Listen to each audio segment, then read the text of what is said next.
2003 में राजस्थान यूनिवर्सिटी की महासचिव बनने के बाद से ही नरेश मीणा की युवाओं में अच्छी पहचान है और यही कारण है कि आज कांग्रेस पार्टी के सर्वे में नरेश मीणा कांग्रेस के दिग्गज नेताओं से भी आगे निकल गए हैं। यानी वर्तमान में राजस्थान की जनता नरेश मीणा को कांग्रेस के सीनियर नेताओं से भी ज्यादा पसंद कर रही है और यही कारण है कि जो पब्लिक नरेश मीणा को पसंद कर रही है वो बात कांग्रेस के सीनियर नेताओं को पसंद नहीं आ रही है। सीनियर नेताओं को लगता है कि नरेश मीणा के पास अभी इतनी पॉपुलैरिटी है, अगर वो विधायक बन गए तो हमारी पहुंच कम हो जाएगी। कांग्रेस और बीजेपी के एक दो नेताओं को छोड़ दिया जाए तो लगभग सभी नेता यह चाहते हैं कि नरेश मीणा को किसी भी हाल में टिकट न मिले।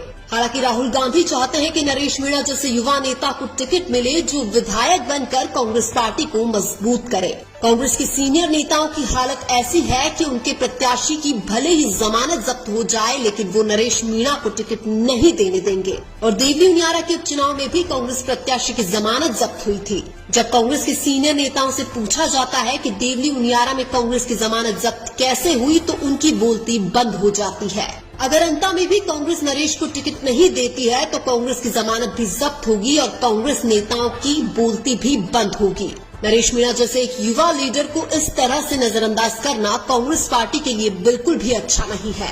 कांग्रेस पार्टी अगर नरेश मीणा को ऐसे ही नजरअंदाज करती रही तो हाड़ौती में कांग्रेस का नामो निशान मिट जाएगा। हालांकि चर्चा यह भी है कि अब राहुल गांधी राजस्थान कांग्रेस के सीनियर नेताओं की मनमानी नहीं चलने देंगे और अगर अंता के उपचुनाव में राजस्थान के सीनियर नेताओं की मनमानी नहीं चली तो फिर नरेश मीणा का टिकट भी फाइनल है। अगर ऐसा नहीं हुआ और कांग्रेस के सीनियर नेताओं की मनमानी चली तो न नरेश मीणा को टिकट मिलेगा और न ही कांग्रेस पार्टी चुनाव जीतेगी। सर्वे में जनता द्वारा एक तरफा किसी युवा नेता को पसंद करने के बाद भी अगर पार्टी टिकट नहीं देती है तो यह पार्टी की बेवकूफी होगी। नरेश मीणा को कांग्रेस पार्टी टिकट देगी तो उनका चुनाव जीतना आसान रहेगा, वरना नरेश मीणा निर्दलीय भी चुनाव जीत सकते हैं। अंत में नरेश मीणा को कांग्रेस पार्टी टिकट नहीं देती है और वो निर्दलीय चुनाव लड़ते हैं तो मुकाबला त्रिकोणीय हो जाएगा। ऐसे में नरेश मीणा अंता उपचुनाव में त्रिकोणीय मुकाबले के अंदर आसानी से चुनाव जीत सकते हैं। हालांकि इस बार राहुल गांधी और कांग्रेस हाईकमान से उम्मीद है कि वो नरेश मीणा को टिकट देने में कामयाब होंगे।